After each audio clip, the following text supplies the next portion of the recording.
잘 이렇게 켜놓고 가겠습니다. 네. 총리님, 내년 첫 본예산 규모가 어느 정도 될 것으로 예상하십니까?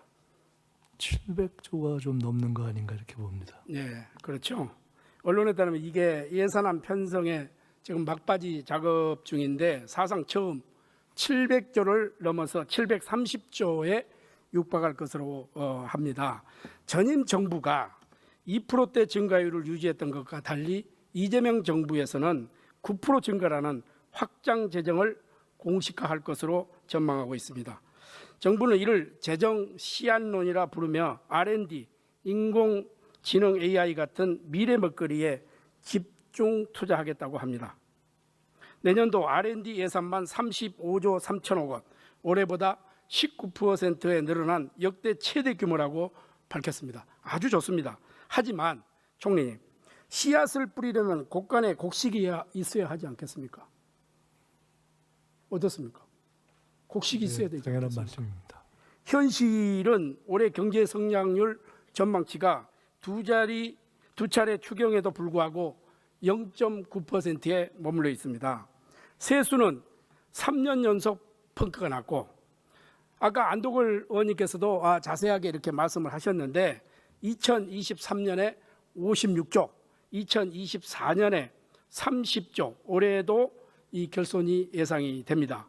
세수를 책임지는 기업들이 실적은 부진하고 또 세입 경정에 이게 세금이 덜 거치는 것을 반영해서 세입 예산을 다시 정정하는 것만 10조 원을 넘게 반영했습니다. 결과적으로 정부는 국채 발행으로 부족분을 메우고 있습니다. 올해 국채 이자만 30조 원을 넘어설 것으로 전망을 하고 있습니다. 총리님, 빚내서 예산을 늘리는 방식이 과연 투자입니까? 아니면 미래 세대에 떠넘기는 빚잔치입니까? 아까 말씀 주신 종합적인 그러한 상황이 다 포함되어 있을 만큼 어려운 상황이기 때문에 지금으로서는 지출 구조 조정할 부분을 하면서도 성장의 씨앗을 살려내지 않으면 안 되는 절박한 상황입니다. 그런 상황에서 성장에 집중하지도 못할 정도 수준의 재정 정책을 과거와 똑같이 하기는 어렵다.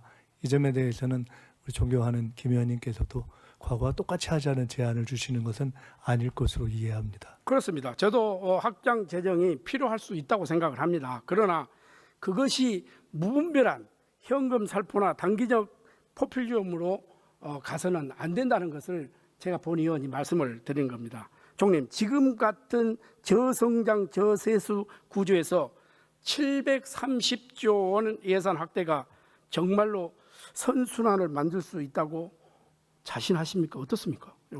반드시 만들겠다는 그런 각오로 이 정부와 경제팀이 예산과 재정 정책을 준비하고 있습니다. 그리고 그렇게 선순환 구조를 만들지 않으면 지금 대한민국에서는 다른 대안이 없습니다.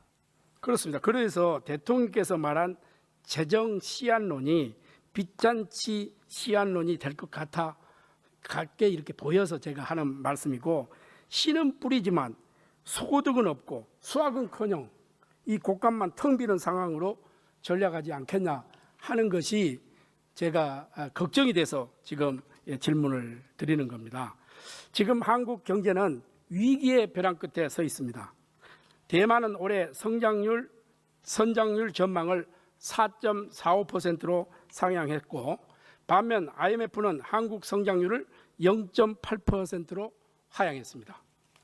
같은 글로벌 환경 속에서 대만은 AI 반도체 수출로 1인당 GDP 4만 달러 시대를 열었는데 한국은 10년째 3만 달러에 갇혀 있습니다.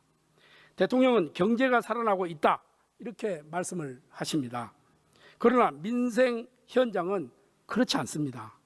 소비자 물가는 고공행진 중이고 외식 물가 품목 39개 중에서 38개 품목이 물가가 올라가고 있습니다. 장보기가 어렵고 외식하기가 두렵다는 것이 지금 제 지역구에 돌아보면 그런 현상입니다. 이거 물론 윤석열 정부 잘했다고 생각을 하지 않습니다. 잘못한 점이 많이 있습니다. 그 반성합니다. 그러나 이것을 다시 전환시킬 수 있는 이거를 이재명 정부의 국민들이 지지를 했기 때문에 저는 이것을 주안점을 두고 나가야 된다 이렇게 생각을 하고, 청년 고용률 마찬가지입니다. 냉각입니다. 정년도 대비해 0.7% 하락했고 취업이 안 되는데 어떻게 결혼하고 어떻게 가정을 지키고 젊은이들이 한탄합니다. 제가 35년 동안에 교수 총장을 하면서 우리 젊은이들하고 끝없이 노력하고 했습니다. 저는 어렵고 힘들면은 우리 정부에서 어렵고 힘든 사람들을 도와주고 또 뒷받침해 줘야 된다고 생각합니다. 이것이 저는 그래서 보편적 복지를 지향하는 게 아니라 저는 선택적 복지를 이야기하는 겁니다. 저는 우리 구윤철 이 부총리님 계시지만은 기재부에서도 정말 대통령이고 우리 정치권에서 이러한 정책으로 나간다고 할 때 아니다, 이건 아니다, 국가의 미래를 생각해서 이것만큼은 아니다 하는 것으로서 정말 충실하게 충원을 해주는 것이 저는 공직자의 입장이고 우리가 국가와 국민을 위해서 일하는 거라 생각합니다. 국회의원들도 마찬가지 아니겠습니까? 이뿐만 아닙니다. 세수 펑크 메우기에서 정부가 올해 지난달 말까지 한국에서 자금을 얼마 빌렸습니까? 114조 원, 천문학적인 금액입니다. 서울 아파트 가격 다시 오릅니다. 진보 정권이 잡으면 아파트 값이 오르고 보수 정권이 잡으면 아파트 값이 내리고, 이게 도대체 어떻게, 저는 경제학자가 아니기 때문에 어떻게 해석해야 될지 모르겠어요. 지난 6월 17일 날 정부가 내놓은 대출 규제, 실수요자 주택 구입, 이것은 어려워지고 전체 수요는 과잉 공급 현상도 동반하고 있습니다. 지역 부동산 시장 곡소리 나고 있습니다. 지금 돌아가지가 않고 있어요. 미래가 보이지 않고 있어요. 지난 정부에서 그렇지 않느냐 이렇게 이야기할 수도 있죠. 그래서 새로운 정부가 탄생하는 겁니다. 그래서 이 정부에서 그것을 대책을 정확하게 내놔야 된다. 저는 이렇게 생각합니다. 답은 제가 늘 강조합니다. 우문현답, 우리의 문제 현장에 답이 있다. 답은 정석에서 찾아야 된다. 이렇게 생각합니다. 국가 경쟁력을 강화하고 수출을 늘려 국가의 부를 늘리는 것. 그럼에도 정부 여당은 현장의 목소리를 듣고 있다고 하시겠지만은 현장의 목소리를 정확하게 들으셔야 합니다. 제가 국민권익위원회 부위원장을 역임한 적이 있습니다. 현장을 찾아야 돼요. 현장의 목소리를 들어야 돼요. 우리가 신호체계 누가 제일 압니까? 국토부에서 제일 압니까? 아닙니다. 택시 기사들이 정확하게 합니다. 현장의 목소리를 좀 듣고 이재명 정부는 여기에 좀 실천하는 그런 우리 국무위원들이 좀 계셨으면 좋겠다, 이런 말씀입니다. 지금 법인세 인상 좋습니다. 필요하면 해야죠. 그 다음에 규제 강화, 노란봉투법, 상법 개정안 온통 기업에 지금 숨통을 쥐고 조이고 있습니다. 이런 상황에서 기업이 한국에 투자를 하겠습니까? 일자리를 기업이 만드는 거 아닙니까? 중소기업도 마찬가지입니다. 9988, 99%의 중소기업이 88%의 지금 고용을 창출하는 이런 상황 속에서 질 좋은 일자리가 만들어지겠냐 이거예요. 총리님, 저는 총리님 대통령, 우리 이재명 대통령께서 취임사에서 아주 중요한, 제가 이 부산 사상구에서 출마할 때 저는 절대 싸우지 않겠다. 나는 여야와 협치하겠다. 통합하고 화합하고 협치하겠다. 그런데 대통령께서 취임사에서 아주 좋으신 말씀이었어요. 나를 반대했던 우리 국민, 나를 찬성했던 우리 국민, 다 우리 국민이다. 함께 가겠다. 나는 박수를 쳤습니다. 대통령께서 통합과 협치, 기업 현장의 목소리를 지금 제대로 듣고 계시는지, 기업과 시장 현장의 목소리는 국민 태상이 국민 통합의 대상이 아닌지, 현장의 목소리에서 그렇게까지 이렇게 이야기를 하는데 지금 여당에서 지금 노란봉투법이고 뭐고 다 지금 더 센 상법이 오고 이렇게 다 통과시키고 이러면 이거 어떻게 하냐. 여당은 대통령께서 말씀하신 대로 대한민국 모두가, 보수도 우리 국민이요, 진보도 우리 국민이고, 한국노총도 우리 국민이고, 민노총도 우리 국민입니다. 한쪽에만 치우쳐서 저는 이런 목소리를 반영해서는 안 된다. 대통령께서 저는 이재명 정권이 국가를 위해서 성공해야 된다고 생각합니다. 그렇게 하면 어떻게 해야 되겠어요? 말씀하신 대로 통합, 화합, 협치 이렇게 가야 되지 않겠냐고. 답변해야 되나요? 제 말에 뭐 한번. 네, 대통령님도 그렇게 생각하실 것이고 저도 김 의원님의 말씀을 깊이 유념하도록 하겠습니다. 다만 대통령께서 취임 이후에 야당 대표들을 찾는다든가 또는 초대한다든가 대화한다든가 심지어 새로운 정부를 운영하면서 과거 정부에서 함께했던 분들도 함께했다든가 하는 노력을 한 것을 직접 보시지 않았습니까? 그리고 기업과의 대화에 있어서도 지금 우리 경제에서 가장 어려운 관세 협상에 대처하고 준비하는 과정에서도 허심탄회하게 기업들과 함께 여러 가지 국가 경제와 관련된 전략도 논의하고 지금 현재도 미국에 함께 가 계시고 그 외에 어떠한 과제든지 필요한 어려운 문제가 생기면 노동뿐만 아니라 산업계와도 열어놓고 대화를 할 그런 마음을 갖고 계신 것을 아실 겁니다. 제가 이제 우리 총리님하고 개인적으로는 참 친분도 있고 여러 가지로 대화도 나눠보고 이렇게 했는데 이 총리님 생각도 굉장히 지금 뭐 국가와 국민을 위해서 아주 바르게 가야 되고 협치해야 된다. 이거는 저하고 똑같은 생각입니다. 그러나 지금 현재 좋아요. 대기업들이 대통령을 수행해서 지금 한미 관계 굉장히 지금 중요한 시점이잖아요.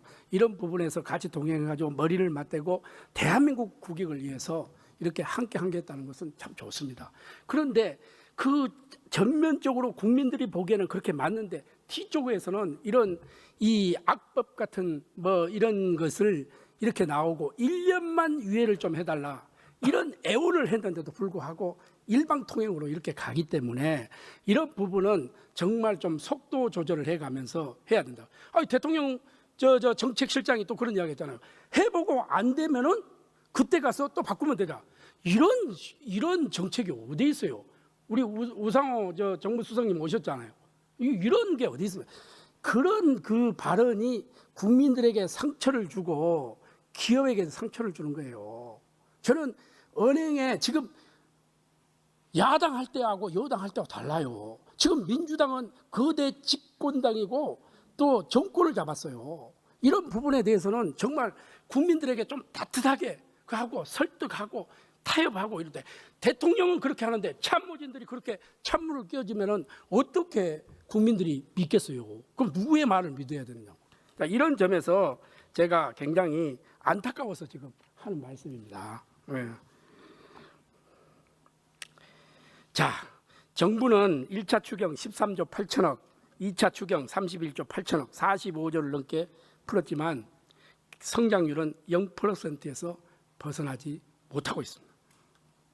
특히 2차 추경 핵심인 13조 2천억 규모의 민생 소비 쿠폰 효과는 경제 성장률 0.1%에 불과하다는 것이 제 이야기가 아니고 KDI 평가입니다. 총리님, 45조 원을 써서 경제 성장률 0.1%를 올렸습니다. 이게 이재명 대통령이 2017년도부터 강조한 호텔 경제학의 실력입니까? 쿠폰 주도 성장의 성과입니까? 이번 민생소비 쿠폰의 결과를 그 성과를 0.9%에 포함되어 있는 0.1% 성장의 추가분이다 이렇게 해석하는 것은 너무 좁은 해석인 것 같습니다. 이 꽁꽁 얼어붙어 있는 소비 심리를 풀어내고 절망적인 어떤 민생의 기대 심리를 살려내는 것, 그 경제에 있어서 할 수 있다라는 마음을 갖게 하는 새로운 선순환의 시작으로 쓸 의미가 더 큰 것이 아닌가 싶고 1차, 2차 소비 쿠폰을 지나고 실질적으로 성장과 관련된 정책이 본격적으로 시행될 때 말씀 주신 것 같은 성장률에 과연 기여했는가에 대한 평가를 본격적으로 할 수 있는 것이 아닌가 싶습니다. 예, 그리고 그 인건비 자재비 상승, 뭐 중대재해처벌법 충격, 지방 악성 미분양, 구조적 문제가 해결되지 않은 상황에서 추경만 반복하는 건 밑빠진 독에 물 붓기다 이렇게 지금 이야기를 하고 있는데 거기에 동의를 하십니까? 아니면 어떻습니까? 네, 밑 빠진 독에 물 붓기로 추경만 반복하는 일을 앞으로는 하지 않도록 저희들이 최대한 노력하겠습니다. 국민은 힘들게 미래 세대에 빌린 벽실을 뿌리기 전에 너네 물길은 제대로 뚫었는지 이거를 묻고 있습니다. 앞으로 정말 우리 이재명 정부가 탄생을 하고 이제 내각이 전체가 구성되기 때문에 저는 아까도 말씀드렸지만 우문현답, 우리의 문제 현장에 답이 있다. 현장의 목소리를 좀 많이 듣고 정책에 반영하는 그런 정책이에요. 아무리 좋은 정책도 국민이 아니다 이러면 아닌 거죠. 총리님 그런 거죠. 그렇지 않습니까? 그러니까 좋은 것이 많이 팔리는 게 아니라 많이 팔리는 것이 좋은 겁니다. 그래서 총리님도 정말 이 암행어사 역할을 하시면서 민생을 한번 돌아보시고 전국을 한 바퀴 도시면서 기업 또 서민 시장 이런 데 가서 좀 경청을 하면서 민주당의 캐치프레이즈가 경청을 하시면서 한번 국정에 반영해 주셔서 하는 부탁을 말씀드립니다. 네, 말씀 주신 경제적 어려움의 상당 부분이 사실은 지난 정부 시기로부터 비롯된 것이긴 하지만 그럼에도 불구하고 지금 말씀 주신 것을 다 포함해서 저희들이 경청하면서 책임감을 갖고 풀어가도록 하겠습니다.